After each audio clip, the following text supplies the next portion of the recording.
Shalom Bapak Ibu Saudara semua, selamat datang dalam ibadah online GTI Bukit Zaitun Batam. Pagi hari ini kita mau memuji, kita mau memuliakan nama Tuhan, kita mau bersyukur kepada Tuhan karena penyertaan Tuhan dan kebaikan Tuhan yang boleh kita rasakan sepanjang minggu ini. Kami mengucapkan selamat datang bagi Bapak Ibu Saudara semua yang baru pertama kali terhubung dalam ibadah online GTI Bukit Zaitun Batam, dan kami mengucapkan terima kasih bagi Bapak Ibu Saudara semua yang sudah setia mengikuti ibadah online GTI Bukit Zaitun Batam. Pagi hari ini sebelum kita mulai ibadah, kita mau satukan hati kita dalam berdoa. Terima kasih Tuhan. Pagi hari ini Tuhan, kami bersyukur ya Tuhan untuk kebaikan-Mu Tuhan yang boleh kami rasakan, buat penyertaan-Mu ya Tuhan yang sungguh sempurna atas kehidupan kami ya Bapa. Tuhan, kami Tuhan mau mulaikan ibadah kami ya Tuhan. Kau pimpin ibadah kami Tuhan dari awal pertengahan hingga pada akhirnya ya Tuhan. Biarlah Tuhan penguarapan-Mu ya Tuhan boleh kami rasakan Tuhan, dan kuasa-Mu ya Tuhan boleh Engkau nyatakan dalam ibadah kami ya Tuhan. Terima kasih Tuhan, Kau pimpin ibadah kami ya Tuhan. Di dalam nama Tuhan Yesus kami berdoa dan mengucap syukur. Haleluya. Amin. Selamat beribadah. Tuhan Yesus memberkati. Setiap kami yang ada Tuhan, kami menyadari bahwa kami tidak mampu untuk berjalan sendiri. Oleh sebab Tuhan, kami membutuhkan Engkau di dalam kehidupan kami. Oleh sebab Tuhan, Kau pegang tangan kami, tuntun langkah kami, agar kami tidak tersesat dan menyimpang dari kebenaran-Mu Tuhan. Hanya pada-Mu Tuhan, kami naruh kehidupan kami Tuhan.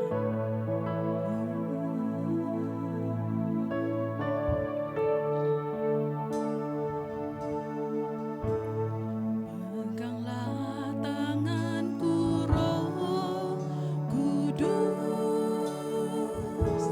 setiap hari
Tuhan.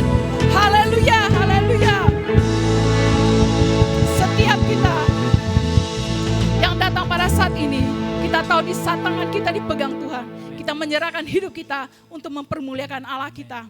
Haleluya.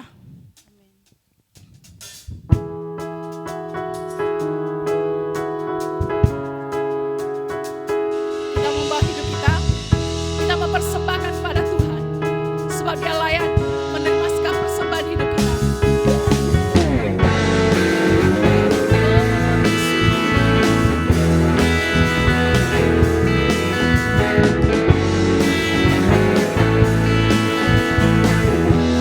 Marilah hidupku sekarang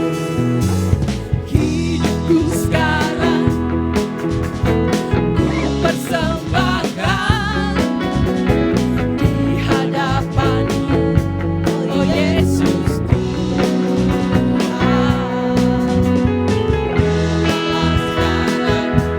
Persembahan kami Tuhan,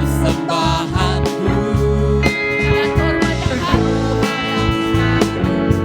yang menyenangkan-Mu, senang hati,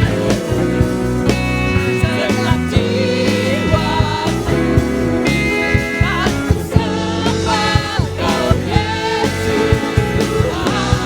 Dan hidupku sekarang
Kita tahu hidup kita ada di dalam tangan Tuhan kita, amin.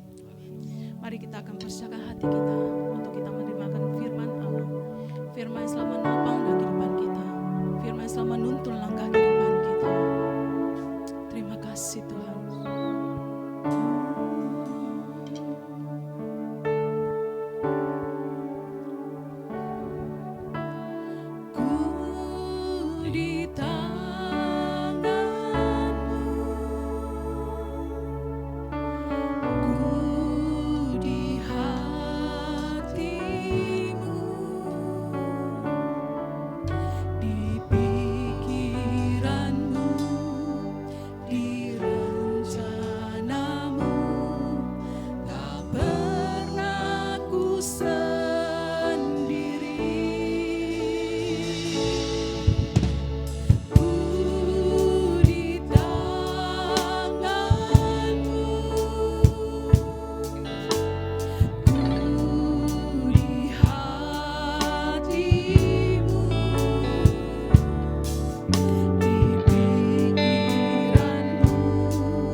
pujian ini dengan segenap hatimu.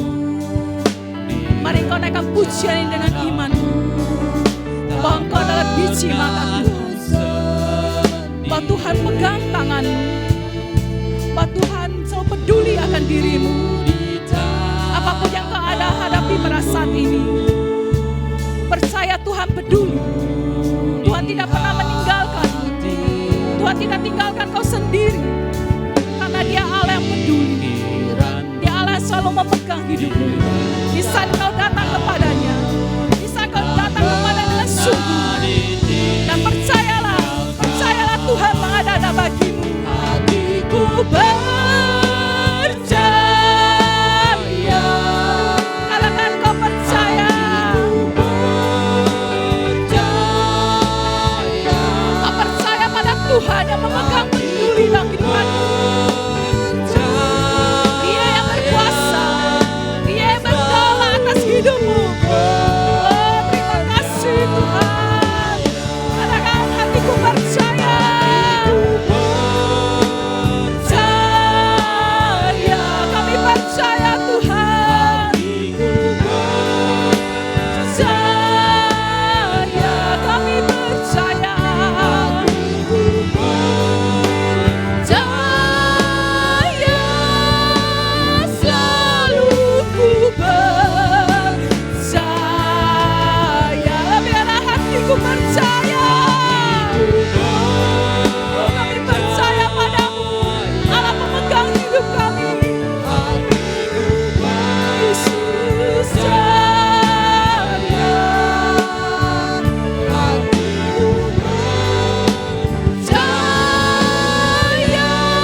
Sebelum mendengarkan firman Tuhan, mari kita siapkan hati kita dan berdoa.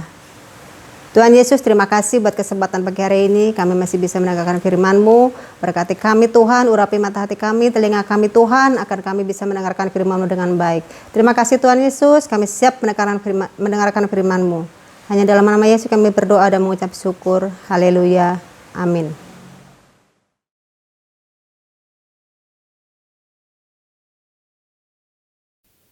Shalom, Bapak Ibu Saudara-saudara yang sangat dikasihi oleh Tuhan, Jemaat GTI Bukit Zaitun dan saudara-saudara sekalian yang mengikuti ibadah online pada hari ini. Doa saya bersama-sama dengan tim yang ada di Batam, kiranya saudara-saudara dalam perlindungan Tuhan, dalam naungan Tuhan, dan terus-menerus dipenuhi dengan damai sejahtera daripada Tuhan. Haleluya. Pada hari ini bersama-sama kita akan belajar lagi firman Tuhan. Saya memberikan satu tema, yaitu iman yang tidak pernah gagal. Iman yang tidak pernah gagal. Dan doa saya, kiranya dalam ibadah hari ini, Roh Kudus akan memberikan pengertian-pengertian kepada kita.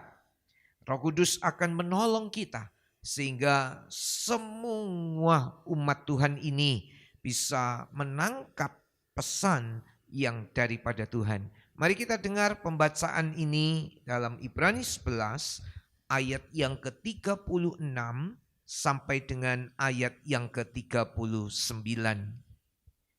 Ada pula yang diejek dan didera, bahkan yang dibelenggu dan dipenjarakan. Mereka dilempari, digergaji, dibunuh dengan pedang. Mereka mengembara dengan berpakaian kulit domba dan kulit kambing sambil menderita kekurangan, kesesakan dan siksaan. Dunia ini tidak layak bagi mereka. Mereka mengembara di padang gurun dan di pegunungan, dalam gua-gua dan celah-celah gunung. Dan mereka semua tidak memperoleh apa yang dijanjikan itu, sekalipun iman mereka telah memberikan kepada mereka suatu kesaksian yang baik. Di dalam ayat-ayat yang kita baca, seolah-olah menunjukkan kepada kita kegagalan demi kegagalan seorang yang beriman kepada Tuhan. Kalau di dalam ayat yang ke-39, dan mereka semua tidak memperoleh apa yang dijanjikan itu, sekalipun iman mereka telah memberikan kepada mereka suatu kesaksian yang baik. Sekalipun mereka punya iman, sekalipun mereka percaya, tetapi mereka tidak memperoleh apa yang dijanjikan. Itu ayat 39. Dan saudara-saudara, kalau mencermati ayat-ayat sebelumnya, justru orang-orang seperti ini atau umat Tuhan, hamba-hamba Tuhan mengalami hal-hal yang buruk, saudara-saudara. Kalau saudara perhatikan, saudara mencermati, mereka diejek, mereka didera, bahkan dibelenggu, dipenjarakan. Saudara-saudara, mereka orang beriman, tapi mengalami hal-hal yang ditulis seperti dalam ayat yang ke-36. Diejek, didera, dibelenggu, saudara-saudara, dipenjara. Ayat 37, orang beriman ini dilempari, digergaji, dibunuh dengan pedang, mengembara dengan berpakaian kulit domba dan kulit kambing sambil menderita. Lah ini, menderita apa? Kekurangan, kesesakan, dan siksaan. Mereka beriman, tetapi mereka mengalami itu tadi. Kekurangan, dipenjara, siksaan, dan seterusnya. Saudara-saudara, seakan-akan menggambarkan kegagalan demi kegagalan. Tetapi hari ini kita harus memperhatikan dengan seksama, dengan baik, sebab ukuran keberhasilan, ukuran kesuksesan, ukuran sesuatu yang indah itu tidak sama dengan ukurannya Tuhan dan ukurannya manusia. Jelas berbeda. Dan kiranya kita semua memandang, melihat, dan menyamakan ukuran Tuhan yang kita pakai. Ukuran firman Tuhan itu yang kita gunakan. Bukan ukuran manusia pada umumnya. Jadi saya memberikan tema iman yang tidak pernah gagal. Saudara-saudara, dunia melihat kesuksesan seseorang, melihat keberhasilan seseorang dengan ukuran standar, yaitu apa yang bisa dilihat dengan mata, dengan pandangan mata. Mereka melihat kalau rumahnya bagus, rumahnya mewah, nah ini orang sukses, ini orang berhasil.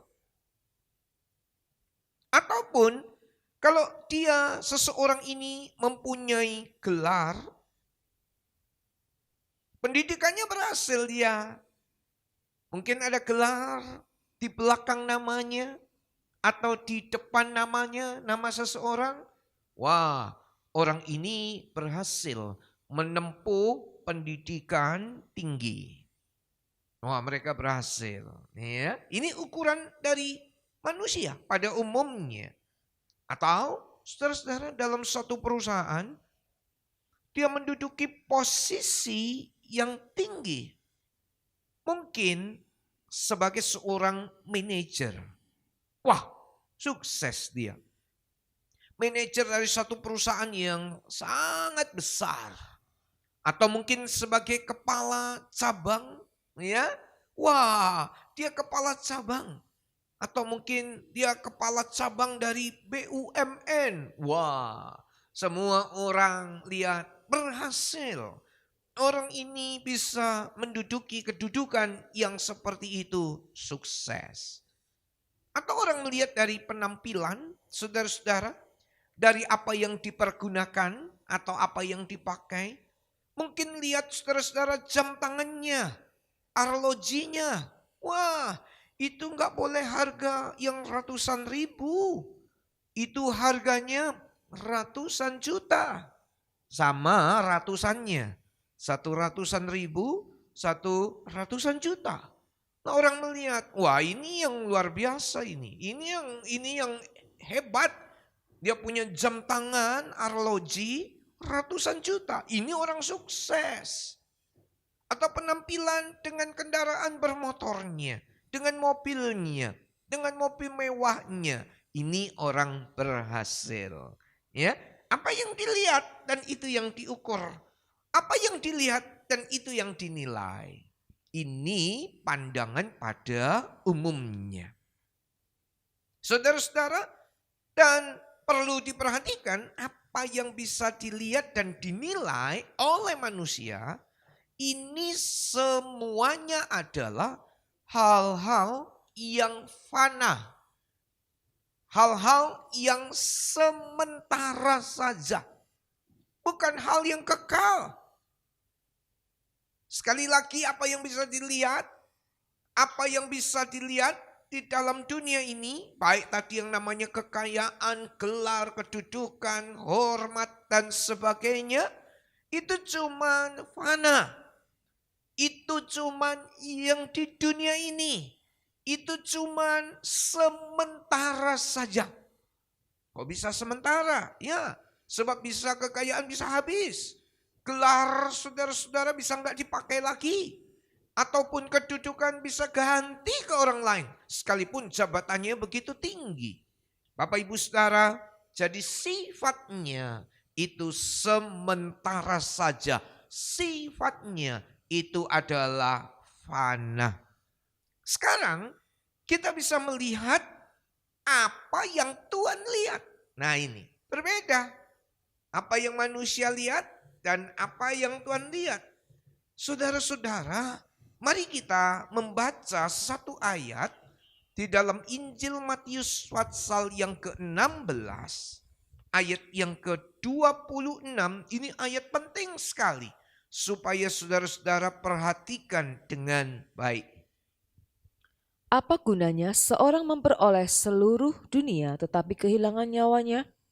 Dan apakah yang dapat diberikannya sebagai ganti nyawanya? Apa gunanya seorang memperoleh seluruh dunia? Seluruh dunia.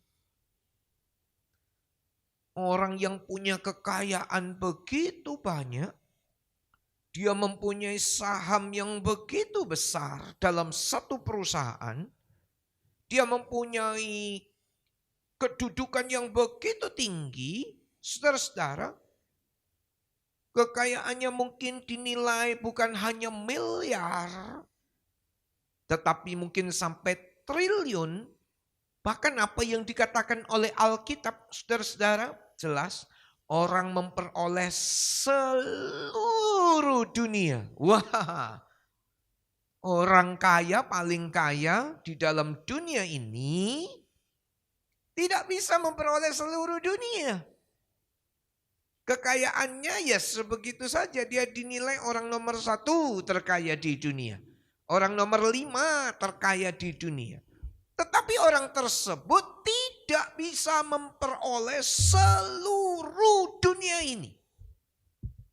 Lah, Alkitab kalau ngomong Bapak Ibu Saudara-saudara, orang yang memperoleh seluruh dunia ini, Alkitab bilang apa gunanya? Kalau kehilangan nyawanya. Kalau kehilangan hidup yang kekal. Nah ini cara pandang Allah yang ditulis dalam firman-Nya. Jadi lebih penting yang kekal daripada yang fana. Kalau manusia hanya lihat yang fana, yang sementara. Tetapi Tuhan berkata yang sementara ini akan hilang, yang sementara ini akan berlalu, yang sementara ini akan lenyap, yang sementara ini akan habis. Sedangkan yang kekal itu yang harus Bapak Ibu Saudara-saudara sekalian bisa memahaminya. Ya, lewat khotbah pada hari ini. Lewat ibadah pada hari ini, kiranya Roh Kudus menolong kita bisa melihat apa yang dilihat oleh Allah. Saudara, sifatnya kekal. Dunia ini cuma 70 tahun. 80 tahun saja. Itu Mazmur 90 ayat yang ke-10. 70 tahun. 80 tahun. Ya. Orang berkata 70-80 tahun ya sudah cukup. Ya, tapi itu baru sangat sedikit ataupun gak ada artinya. Bila dibandingkan dengan kekekalan. 1000 tahun itu belum kekal saudara-saudara. 1.000.000 tahun belum kekal.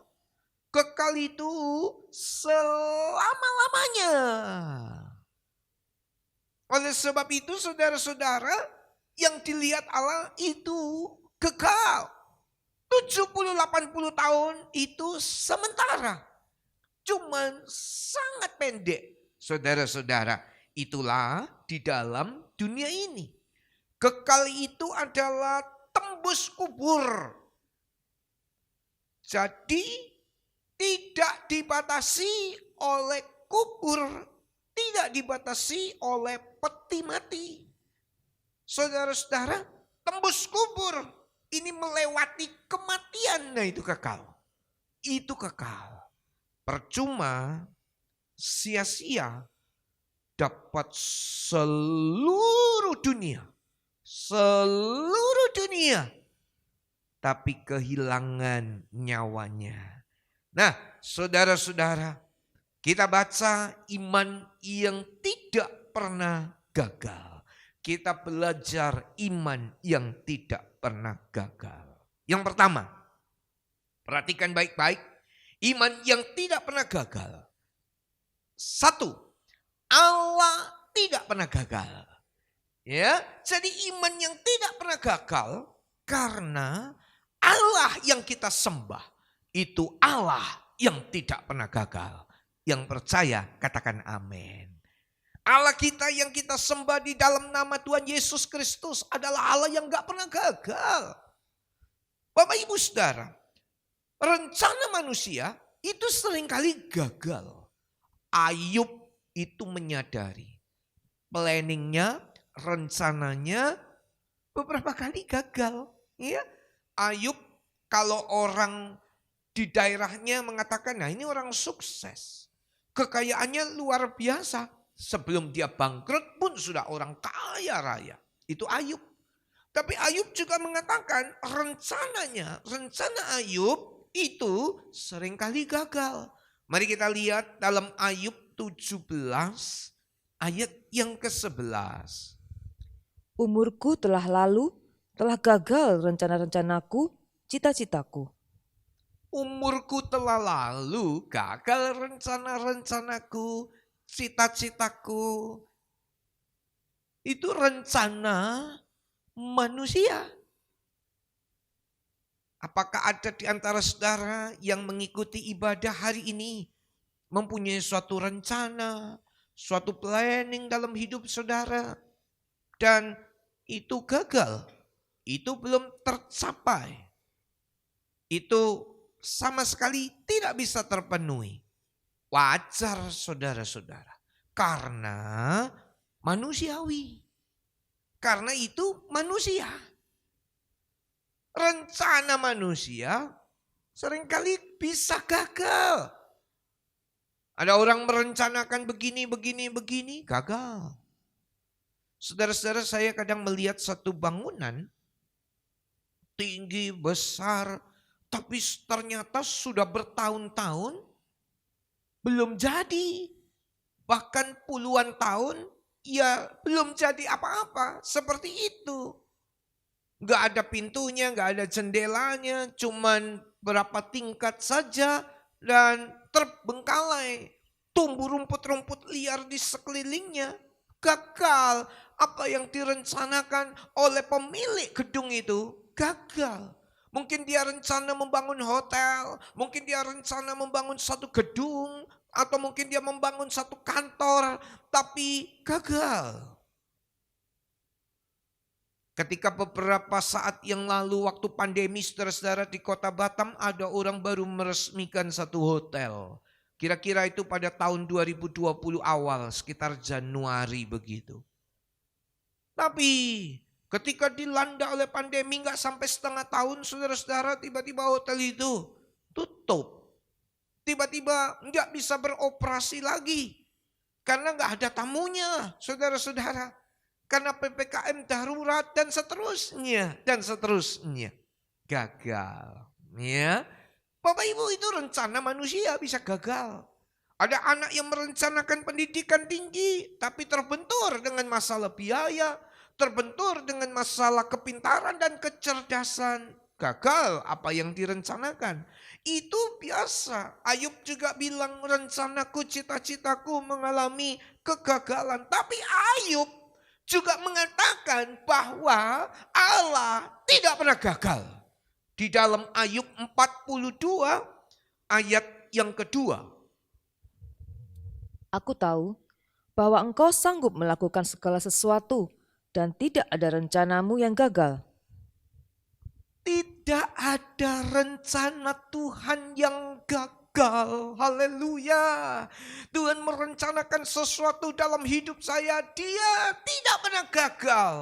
Tuhan merencanakan sesuatu dalam hidup saudara-saudara. Aminkan ini, bahwa rencana Tuhan gak pernah gagal. Oleh sebab itu, turuti rencananya, ikuti dan berjalan dalam jalur-jalurnya. Maka Tuhan yang tidak pernah gagal itu akan bekerja dalam hidup saudara, melakukan rencananya, melakukan apa yang sudah diplanningkan. Dan saudara-saudara yang ikut dalam jalurnya, saudara akan dibawa kepada satu kemuliaan, kepada kemuliaan yang lain, kepada kemuliaan yang lain. Mari kita katakan amin. Rencana Tuhan tidak pernah gagal. Haleluya. Saudara-saudara sekalian, firman Tuhan juga dalam surat Roma mengatakan gak mungkin gagal. Roma pasal yang ke-9 ayat yang ke-6. Akan tetapi, firman Allah tidak mungkin gagal, sebab tidak semua orang yang berasal dari Israel adalah orang Israel. Firman Allah tidak mungkin gagal. Oh, haleluya. Saudara-saudara, apa yang direncanakan orang pintar bisa gagal. Apa yang direncanakan orang kaya bisa gagal. Apa yang direncanakan oleh pemimpin-pemimpin bisa gagal. Apa yang direncanakan oleh pejabat-pejabat bisa gagal. Tapi perhatikan baik-baik apa yang direncanakan oleh Tuhan. Firman Tuhan tidak mungkin bisa gagal. Haleluya. Haleluya. Roh Kudus tolong kita. Sehingga saudara tetap ada di dalam jalur dan rencananya. Haleluya.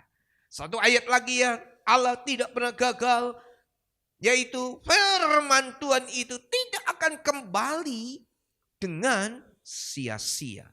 Yesaya 55 ayat yang ke-11. Demikianlah firmanku yang keluar dari mulutku. Ia tidak akan kembali kepadaku dengan sia-sia, tetapi ia akan melaksanakan apa yang ku kehendaki dan akan berhasil dalam apa yang kusuruhkan kepadanya.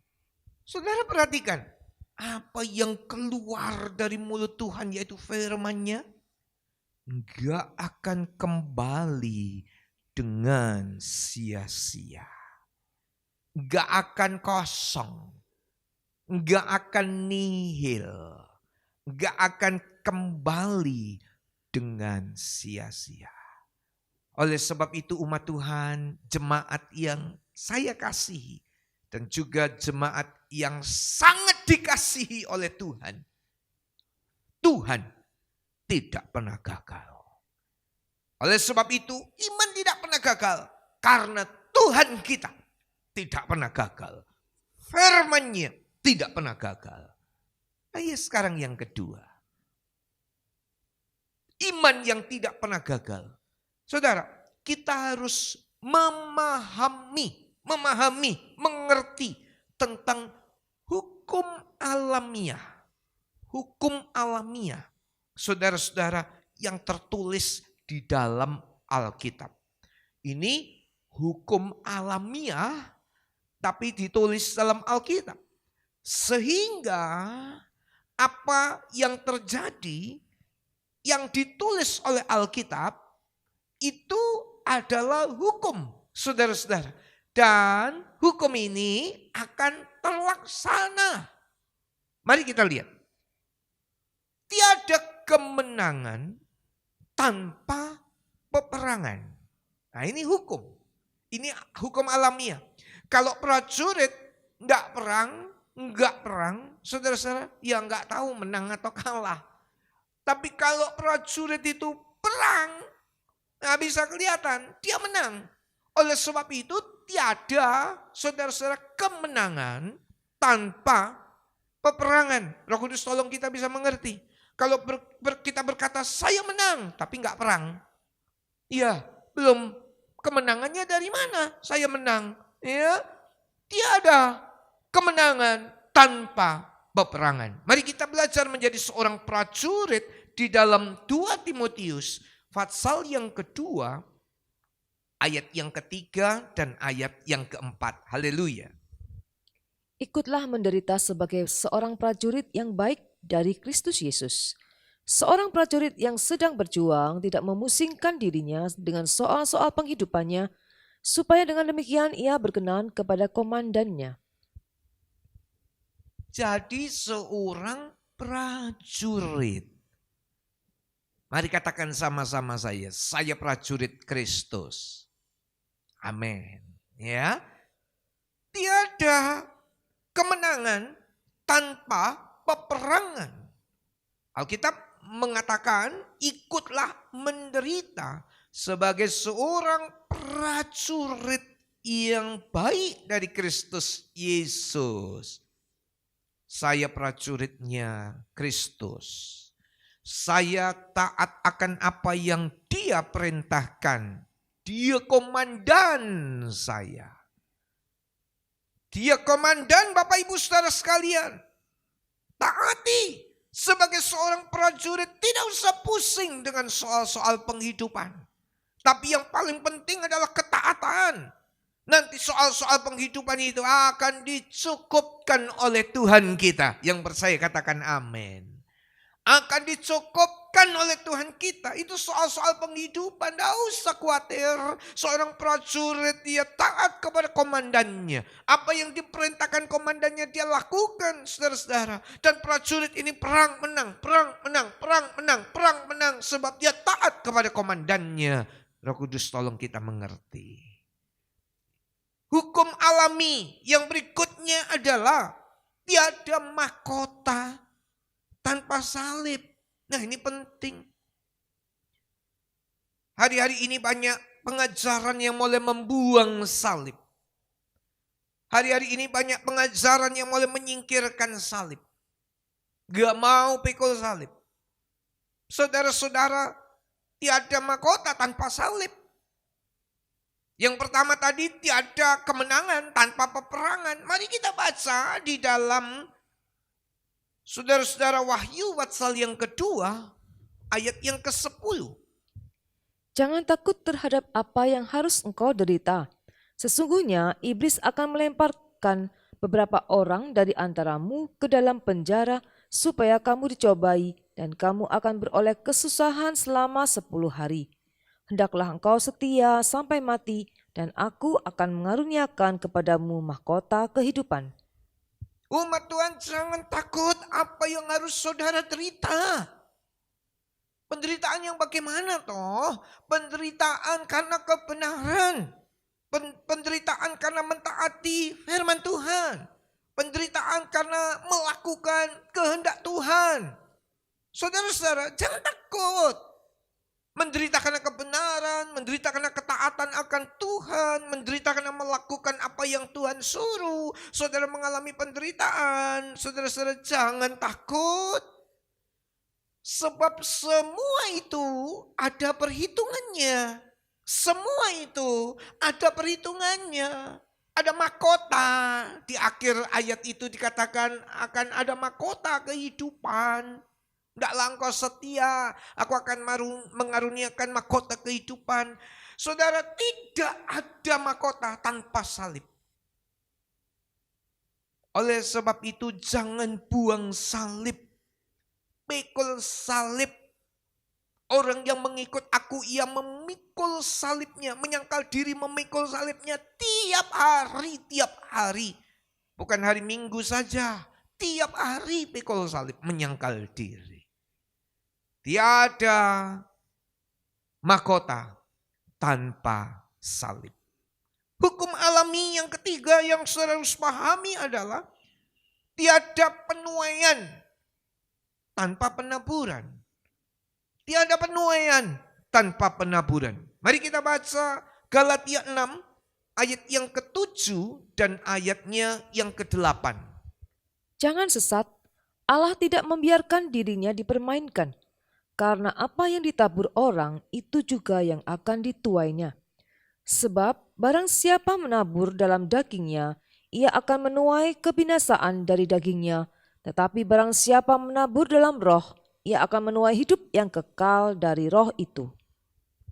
Ada seseorang yang nampaknya berhasil secara jasmani. Mata jasmani orang melihat, oh ini berhasil, ini sukses. Dengan ukuran-ukuran yang diukur oleh manusia. Tetapi ternyata Bapak Ibu Saudara, di balik semuanya itu, keberhasilan atau kesuksesan, itu hanyalah tuaian. Sekali lagi, di balik keberhasilan atau kesuksesan itu hanyalah tuaian. Tuaian dari apa? Dari penaburan. Kan orang banyak memikirkan tentang, saya kok nggak bisa seperti itu ya, Bapak itu. Seperti Bapak ini, atau seperti hamba Tuhan itu berhasil. Hamba Tuhan itu sukses dan sebagainya. Saudara-saudara, mata orang itu bisa melihat penuaiannya. Tetapi nggak bisa lihat penaburannya. Sebab penaburan itu seringkali dilakukan di tempat tersembunyi. Menabur dengan perlinang-linang air mata, tapi akan menuai dengan sukacita. Oleh sebab itu, kepada seluruh umat Tuhan, hari ini Tuhan mengingatkan kepada kita. Pahami hukum alamiah ini. Gak ada penuaian tanpa penaburan. Orang menabur dalam roh, dia akan menuai. Orang menabur dalam daging, sembunyi-sembunyi berzina, sembunyi-sembunyi mencuri, sembunyi-sembunyi buat jahat, sembunyi-sembunyi pikir yang tidak betul, sembunyi, tidak ada yang tahu. Tuhan tahu. Dan ketika Tuhan tahu, satu kali menuai, orang terkejut. Loh menuai? Loh kok begitu? Wah kok jelek banget keadaannya. Ternyata semua itu ada hubungannya dengan hukum alamiah ini. Apa itu? Apa yang ditabur, itulah yang dituai. Oleh sebab itu saya sampai hari ini terus akan menabur apa yang baik. Hari ini terus saya akan menabur di dalam roh. Melakukan kehendak Tuhan. Melakukan apa yang Tuhan mau. Dan itu dikerjakan. Itulah penaburan. Meskipun orang lain gak lihat. Meskipun orang lain tidak tahu. Meskipun orang lain gak paham. Terus menabur. Demikian juga saudara-saudara. Ketika saudara menabur yang baik. Ketika saudara melayani Tuhan. Melayani lewat doa saudara. Melayani lewat kehidupan saudara-saudara yang jadi berkat buat banyak orang. Melayani dengan keuangan saudara. Bukan terus saudara dapat kehormatan atau pujian. Wah hebat, orang ini sudah berbuat ini, sudah nyumbang ini, nyumbang itu. Wah luar biasa, dapat pujian sana sini situ. Tapi itu penaburan. Dilakukan tangan kanan memberi, tangan kiri tak tahu. Dilakukan penaburan. Saudara akan menuai. Saya akan menuai. Kemuliaan hanya bagi Tuhan kita, Yesus Kristus. Oh haleluya. Oleh sebab itu saudara-saudara, mari pahami hukum ini. Yaitu tiada kemenangan tanpa peperangan. Tiada mahkota tanpa salib. Tiada penuaian tanpa penaburan. Iman yang tidak pernah gagal, pahami hukum ini. Yang ketiga saudara-saudara, kita harus tahu apa yang terpenting dalam hidup ini. Harus tahu. Nah ini. Apa toh fokusnya? Apa toh yang terpenting? Ingatlah, 70-80 tahun saja. Gak lama kok dalam dunia. Saudara bisa kurangi umur saudara berapa? 70 tahun dikurangi umur saudara. 80 tahun kurang umur saudara. Ya tinggal berapa? Gak terlalu lama bukan? Bahkan ada di antara beberapa saudara-saudara yang usianya di atas 80 tahun. Nah itu anugerah. Itu kemurahan Tuhan. Diberikan kepada saudara. Terima kasih ya Tuhan. Terima kasih atas segala tambahan daripada Tuhan. Ekstra. Bersyukur. Tapi kita harus tahu apa yang terpenting. Kita harus tahu apa yang dilihat oleh Allah. Kita perhatikan ada seorang yang namanya Musa. Ini pelajaran contoh. Mari kita baca Ibrani 11 ayat 24 sampai ayat 26. Haleluya. Karena iman, maka Musa setelah dewasa menolak disebut anak putri Firaun. Karena ia lebih suka menderita sengsara dengan umat Allah daripada untuk sementara menikmati kesenangan dari dosa. Ia menganggap penghinaan karena Kristus sebagai kekayaan yang lebih besar daripada semua harta Mesir, sebab pandangannya ia arahkan kepada upah. Musa itu anak putri Firaun, anak angkat. Wah, dapat banyak Musa di Mesir. Dapat banyak Musa.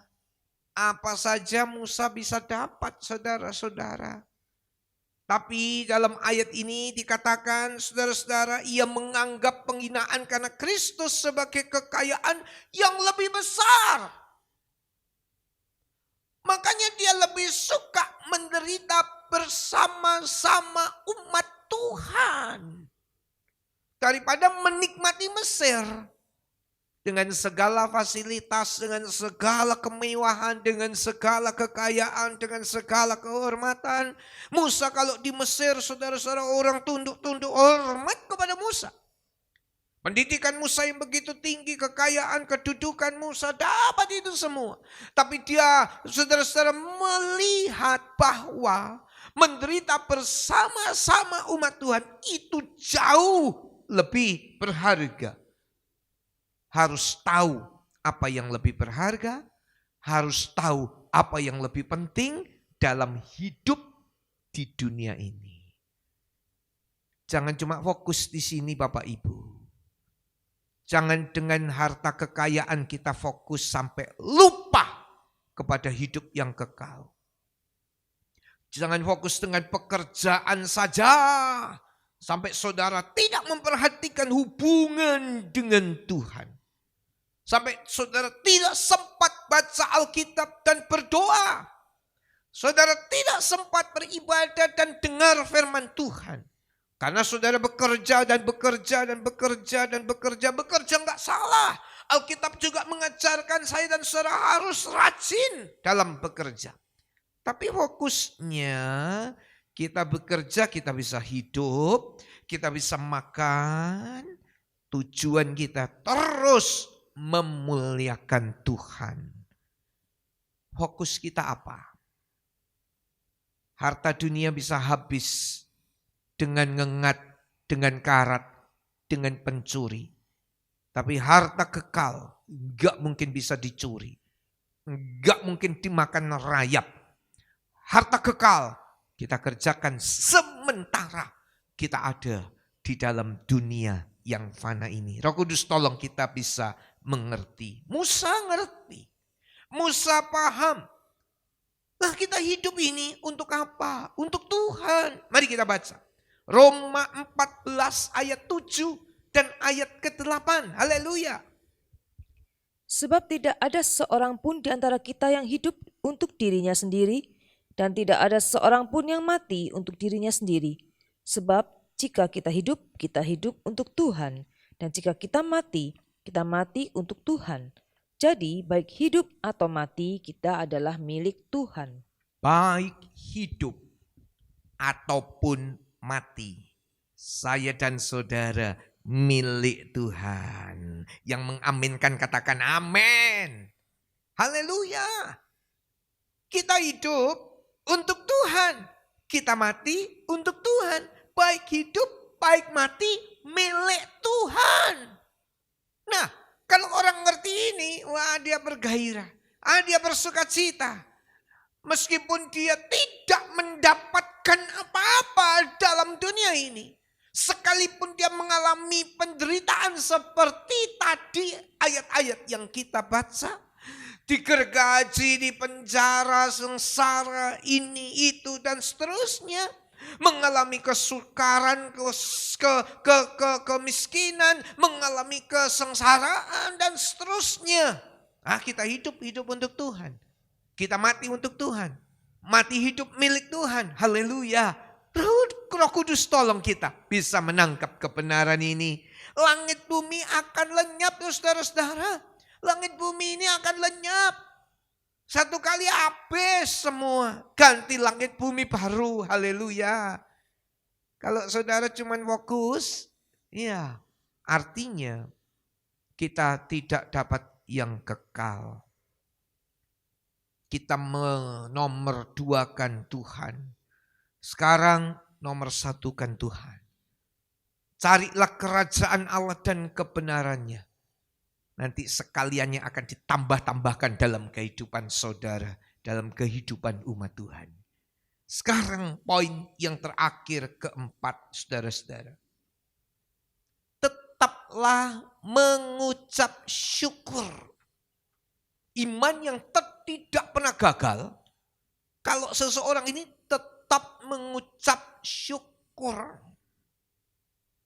dalam segala keadaan. Haleluya.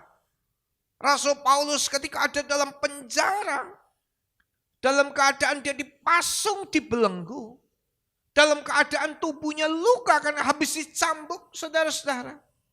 Tapi dalam penjara itu, Rasul Paulus menaikkan pujian kepada Tuhan. Dia menaikkan nyanyian pujian bagi Tuhan. Naikkanlah ucapan syukur kepada Tuhan dalam segala keadaan. Mari kita membaca 1 Tesalonika 5 ayat 18.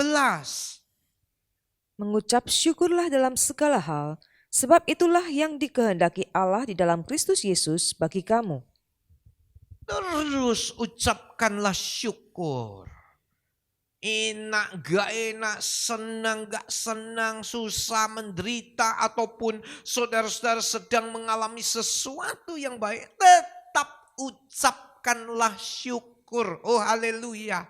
Jangan pernah lupa saudara-saudara. Jangan pernah ini dilalaikan oleh seluruh umat Tuhan. Naikkanlah ucapan syukur kepada Tuhan. Bukan hanya keadaan baik saja. Mungkin ada beberapa orang terpilih menjadi anggota dewan, ya, terus mengucap syukur. Oh ini satu hal yang baik.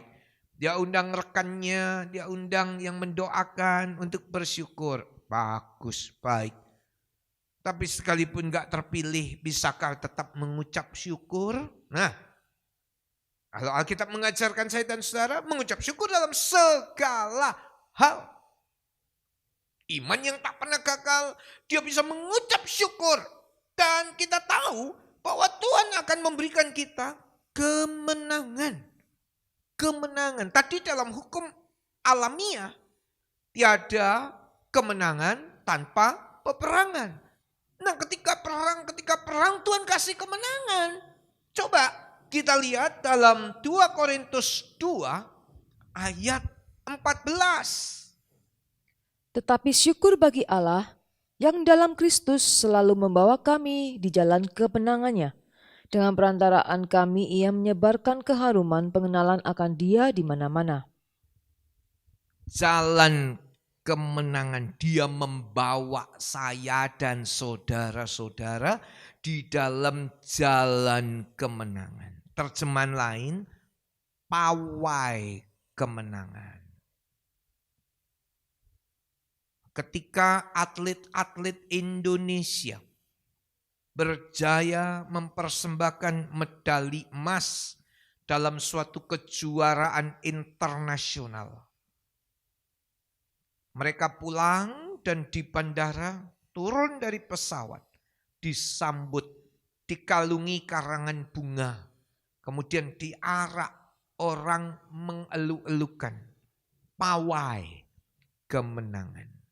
Tuhan berikan kemenangan, bahkan arak-arakan kemenangan atas hidup saudara-saudara. Pawai kemenangan. Setiap kali perang menang, perang menang, perang menang, perang menang, pawai kemenangan, arah-arahan kemenangan. Tuhan karuniakan, Tuhan berikan dalam hidup saya dan saudara. Oleh sebab itu yakin iman tak mungkin gagal. Tak mungkin gagal. Iman yang tak mungkin gagal, yang pertama sebab Allah kita adalah Allah yang tidak pernah gagal. Yang kedua, Anda dan saya harus memahami hukum alamiah yang tertulis dalam Alkitab. Apa hukum itu? Tiada kemenangan tanpa peperangan. Tiada mahkota tanpa salib. Tiada penuaian tanpa penaburan. Dan yang ketiga, harus tahu apa yang terpenting dalam hidup ini. Hidup untuk Kristus, mati milik Kristus juga. Baik hidup, baik mati milik Tuhan. Dan yang keempat, yang terakhir, terus mengucap syukur. Ketika saudara-saudara terus menaikkan ucapan syukur, saya tahu Tuhan kita akan bekerja. Tuhan kita akan bekerja dengan dahsyat dalam hidup kita. Mari di penghujung khotbah ini, saya ajak semua saudara-saudara tundukkan kepala. Saya mengajak semua saudara-saudara menyanyikan satu pujian. Aku percaya Engkau Tuhan yang tak pernah gagal. Tutuplah mata saudara dan pandanglah, lihatlah kepada Tuhan. Iman tak mungkin gagal. Pelajaran ini menjadi sesuatu yang sangat bernilai dalam hidup kita. Doa saya, Roh Kudus akan bekerja saat saudara menyanyikan pujian ini juga. Dia datang dan dia menjamah hidup kita. Alami perjumpaan dengan Tuhan. Haleluya. Amin. Amin. Amin. Rasakan kehadirannya menjamah kita. Iman tak mungkin gagal. Iman tidak pernah gagal. Janjinya ya dan amin. Letakkan tangan saudara di dada dan percayalah. Mari katakan sama-sama saya. Ku percaya. Ku percaya Kau Tuhan yang tak pernah gagal, menjadikanku lebih dari pemenang. Ku percaya Kau Tuhan yang tak pernah lalai, menepati janji-janji-Mu. Mari katakan, ku percaya Kau Tuhan yang tak pernah gagal, menjadikanku lebih dari pemenang. Ku percaya Kau Tuhan yang tak pernah lalai, menepati janji-janji-Mu. Sekali lagi angkat suaramu. Ku percaya Kau Tuhan yang tak pernah gagal, menjadikanku lebih dari pemenang. Ku percaya Kau Tuhan yang tak pernah lalai, menepati janji-janji-Mu, menepati janji-janji-Mu. Sekali lagi, menepati janji-janji-Mu. Mari puji, mari puji, mari mengucap syukur.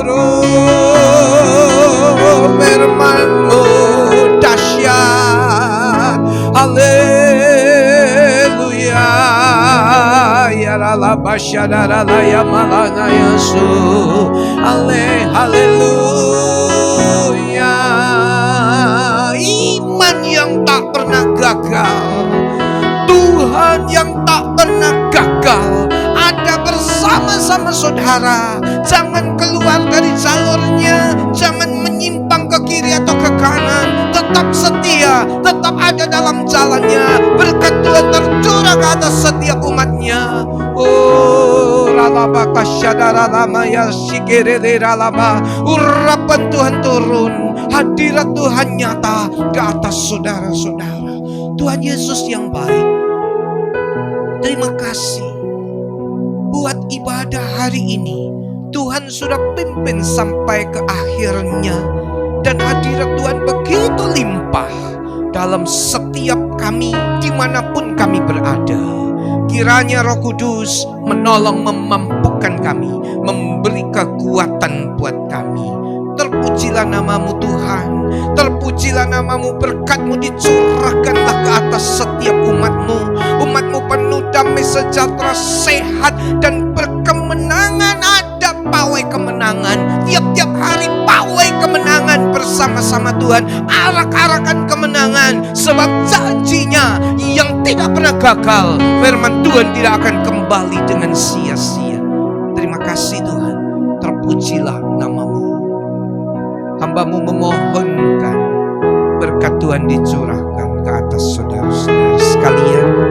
Kiranya berkat kasih-Nya Allah Bapa, anugerah putranya yang tunggal Tuhan Yesus Kristus, dan persekutuan di dalam Allah Roh Kudus turunlah menyertai saudara-saudara dimanapun saudara berada sampai kedatangan Tuhan yang kedua, di dalam nama Tuhan Yesus Kristus. Haleluya. Mari naikkan pujian ini. Haleluya. Kiranya Engkau memberkati aku berlimpah-limpah. Haleluya. Dan memperluas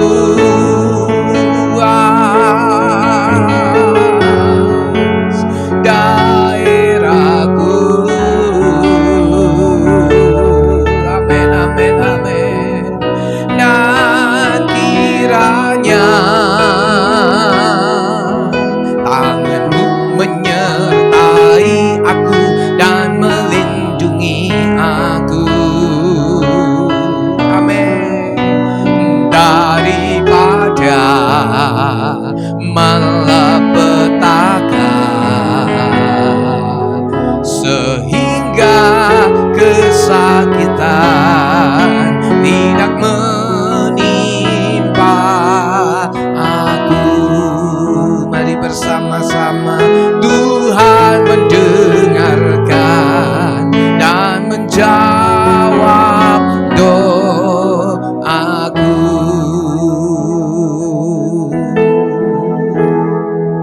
Tuhan memberkati saudara-saudara sekalian. Shalom, puji Tuhan. Saudara-saudara telah mengikuti ibadah online pada hari ini.